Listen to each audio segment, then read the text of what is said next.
de tu comandante Che Guevara. Gloriosa y fuerte. Welcome to Interview from Mexico.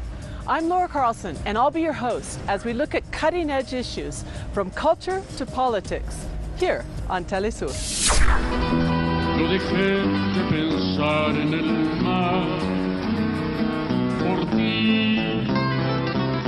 Yo dejé de pensar en el cielo por ti. Me ha dado por llorar como el mar. Today we're going to be talking precisely about that intersection between culture and politics, and the role of music to entertain us, to make us dance and sing, but also to make us think. How do music and musicians mark an entire era? What's their role in interpreting society, and through their popular interpretations, in transforming it? Today, to talk about these issues, we're very fortunate to have with us one of Mexico's most well-known and beloved musicians, Oscar CHAVEZ. Oscar CHAVEZ is a singer, composer, and actor, and a prominent figure in Mexican and Latin American music. Oscar, welcome to Interview from Mexico, and thank you so much for being here with us today. Oscar, you've had such a rich and varied career that it's hard to know where to begin. But one of the things that stands out is this marriage between popular music and protest. I was wondering if you could tell us a little about how you came to unite song and social criticism.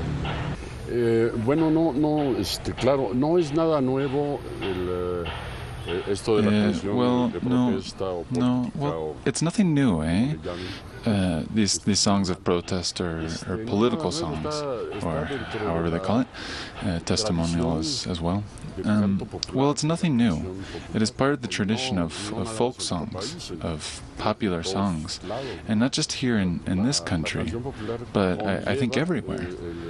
The popular song involves a critical political and social aspect too. No, it's nothing new. It's just a question of reminding ourselves that it exists, because there's songs from other countries, there's political songs since the colonial period against the royalty. There was folk music of criticism, of politics, of mockery, irony. So many things can be said in a song. I always say that song is a very powerful tool, really, really powerful tool to say the things you think, you believe. Well, you spent a large part of your career collecting and performing Mexican traditional music. This is one of the aspects that stands out in that music, its element of social protest. But what most attracted you to this music? Bueno, que well, it's infinitely variable. The musical richness in our country, it's prodigious. You'd never reach the end of it. Wherever you go, there's important music, beautiful music, well-composed music, and we have a great tradition. Unfortunately, the mass media really doesn't pay attention to it, but it's there. And fortunately, there continues to be interpreters, performers, in urban as well as rural areas, concerned about their traditions. So it's endless. I could live another 20 years here, listening to it, and I'd never get through it. Never get through it all, luckily.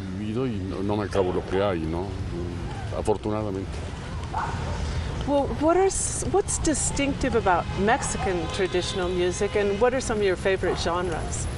Pues es muy difícil. Son tan Well, diferentes. it's very difficult.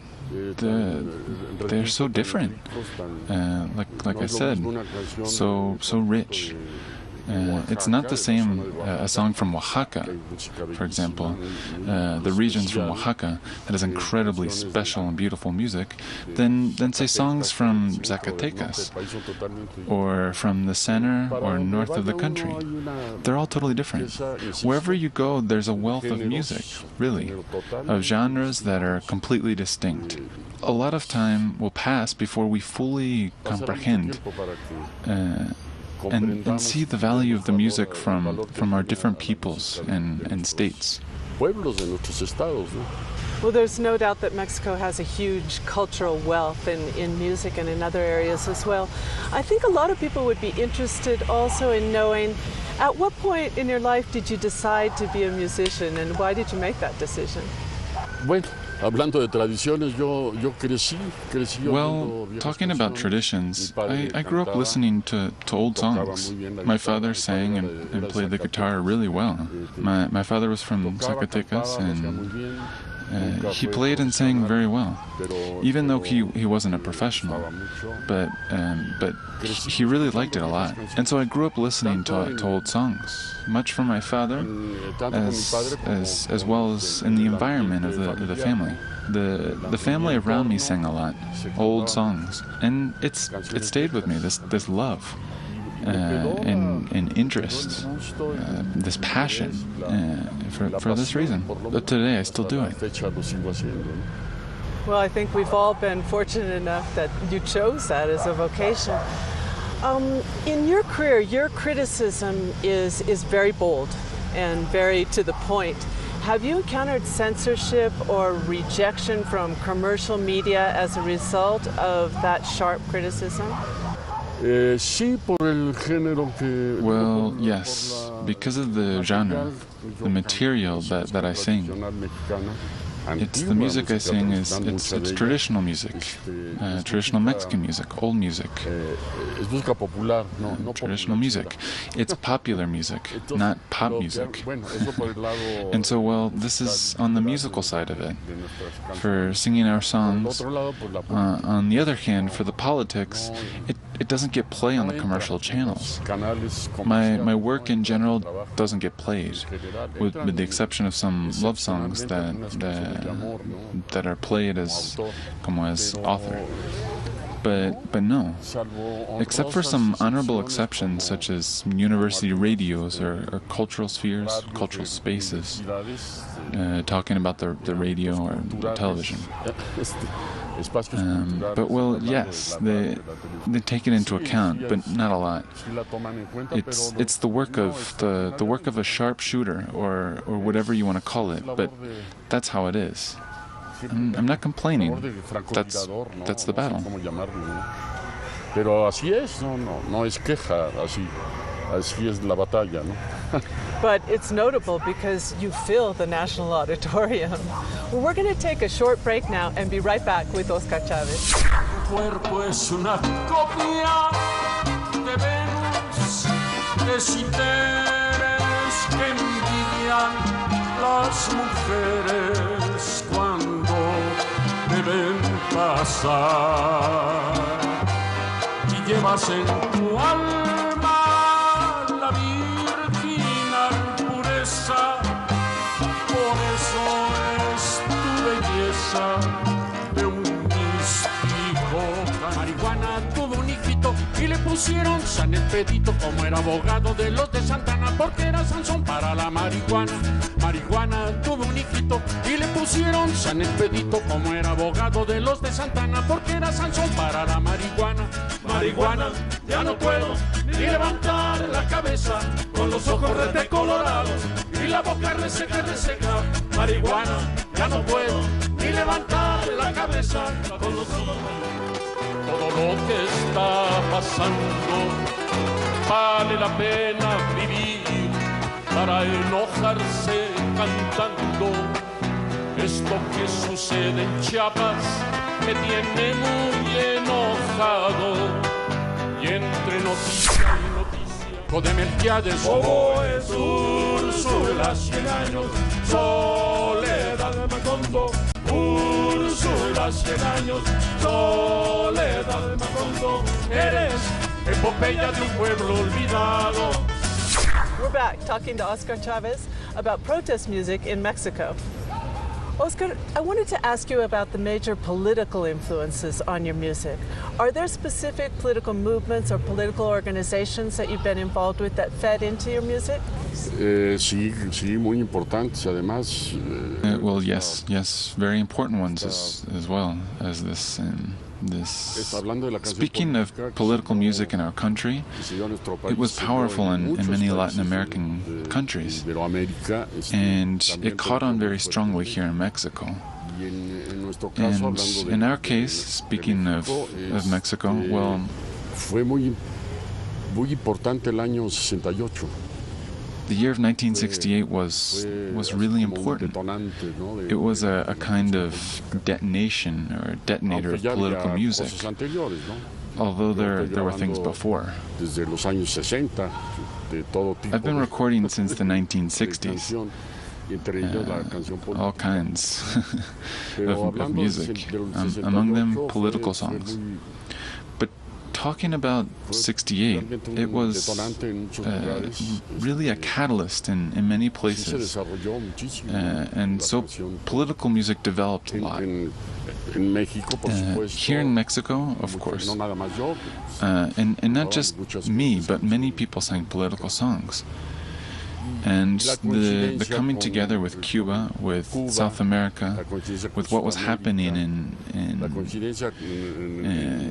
North America, as well as with Pete Seeger and others from the generation who were developing political songs.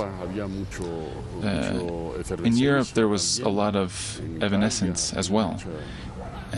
In Italy, there was a lot of political evidence, and so yes, it developed a lot. Well, I was going to mention 1968, the student massacre at Tlatelolco, because it was a real turning point for Mexico and for you in your career in many ways. I was wondering, the resistance that was born at that time, do you see signs of that today? Yes, there are, but I've always considered myself, and I think I still consider myself on the left. I personally am a person of the left my entire life, although now it is so fragmented and tangled up, but one does what one can. Well, I don't know if there are. Yes, there are people that still do political music.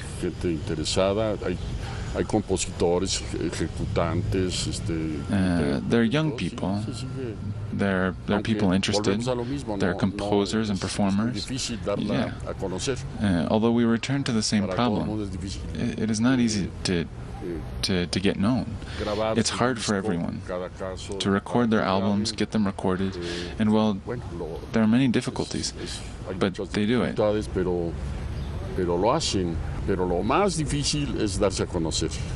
But the most difficult is becoming known. How you promote yourself, how you reach the people. It is a lifetime job. The conditions.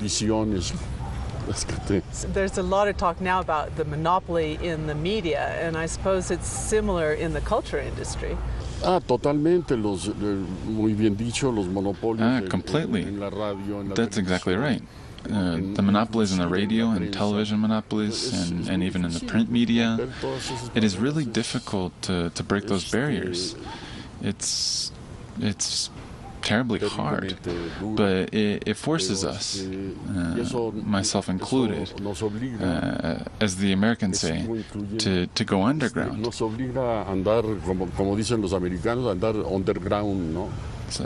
Everything, underwater. But, well, you have to fight the battle in any case, wherever you can.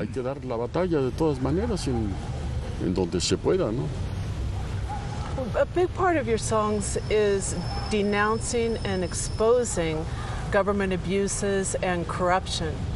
Can you tell us a little about what you think the importance is of music to expose social problems?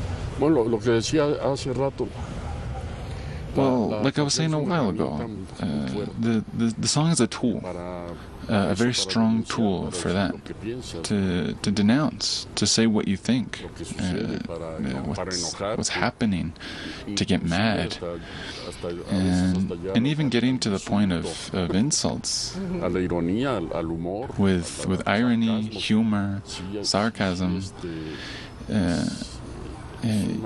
Usually it is very tough. Very tough to sing political songs. Because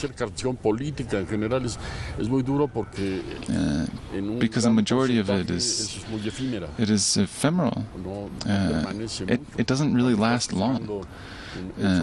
When you are judging a political event or some figure or some attitude or action committed by the government or authorities, it doesn't always remain in the people's memory. There are very few political songs that remain, that last the test of time. So it is very difficult for a political song to endure, but it does occur. There are cases when it stays in the memory of the people. Pero sí sucede, claro, sí hay canciones que se quedan en la memoria de la gente. And there's no doubt that many have a big impact in the moment that they come out. We're going to take another short break and be right back. Al ver que en tus formas bellas se manifiesta la huella que el pudor ocultar debe y solo el viento se atreve a entretenerse con ellas.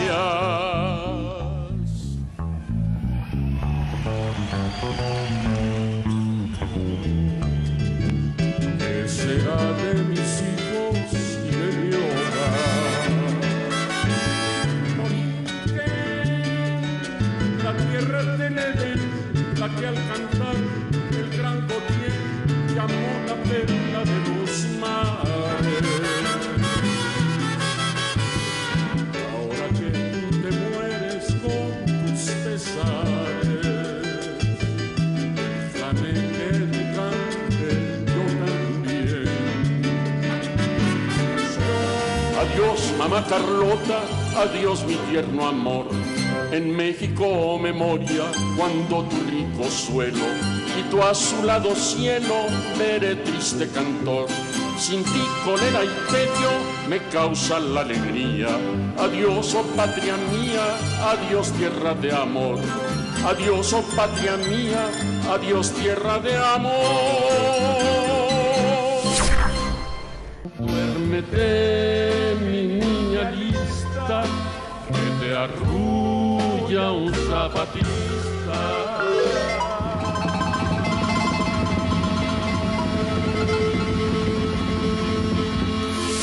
Welcome back. We're here with Oscar CHAVEZ talking about music and social change. Oscar, you've written and composed so many songs. Is there a particular song or songs that are closest to your heart? Yes, when I dared to compose. I had the audacity to compose. I put music to, in one of the first songs I composed, to a famous poem by Jose Marti called "The Girl from Guatemala." I put it to music, and I performed it in a festival of political music in Cuba. And yeah, it's a song that people like a lot, and I always remember it with fondness. It's a song that's really special for me. Yeah, it's a very famous song. It's become standard fare in Mexico and beyond. You've also done concerts well beyond Mexico, throughout the world. Do you find that the audiences receive the music differently? What kind of response do you get when you travel in your concerts? Fortunately, good. The thing that's really attractive and magic about this business is that there isn't any audience that's the same. Even if it's the same space, it will always be different. Always, always. That is what makes it good. Well, as I said, very surprising for one. And it is part of the fun. You sometimes have small audiences or big ones, but it is always different, always. And there are always unforeseen things, sometimes good things, sometimes not. But how wonderful! I love to do my job, and after so long, it's great to do what you love. What satisfaction! Hacer lo que te gusta, que satisfacción. When you give a concert, what kind of reaction do you seek to provoke within an audience? Bueno, más que nada despertar el interés, ¿no? El interés de... Well, more than anything, to waken interest, independently from what one is singing, to spark interest, you know? To seduce people with what you are doing, and to break the famous theater saying to... frase de teatro que dice romper la cuarta pared, ¿no? Romper... To break the fourth wall, break down the stage, and establish a dialogue with the people. This is the most attractive for one, or at least for me, in singing. Al menos para mi manera de ver el canto. And in all these years of experience, can you tell us a story about a particular time or times that really marked you as a performer and as a person? Sí, ya mencionamos el 68. Well, yes, we've already mentioned 68. That was for me very important because it gave me a special place amid my surroundings, my city and my country. The nature of my work, and so I found my place with 68. It was very important for me. It was also important for me to participate in the first festival of political song that was held in Cuba in 1967, before 68. And well, also in an event that we had in Oventic, in the mountains of Chiapas, for the Zapatista communities. That too was a very important moment, a special one, very dramatic and emotional for me. Para mí muy valioso, muy importante, muy dramático, muy emotivo. You've written songs about the Zapatista movement. Can you describe what that was like to be in concert in Oventic at a particularly tense time in the history of that movement? Well, yes, it was a very difficult time. I made a whole album dedicated to the Zapatista movement. I respect them a lot. I made the album because I respect them deeply, and I continue to respect them deeply.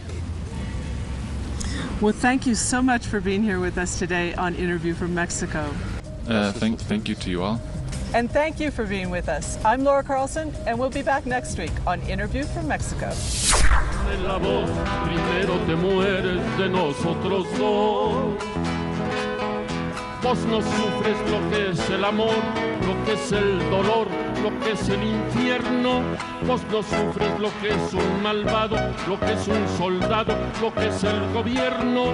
Vos que quieres matarme la voz, primero te mueres de nosotros dos. Vos que quieres matarme la voz, primero te mueres. El gobierno no hace caso, dice puras pendejadas. Y entre fracaso y balazo quiere las cosas calladas. Con balas no se componen las razones descompuestas, porque el pueblo te responde hecho todo. Santa Clara se despierta para verte. Venga, aquí se queda la clara, la entrañable transparencia de tu querida presencia, comandante Che Guevara.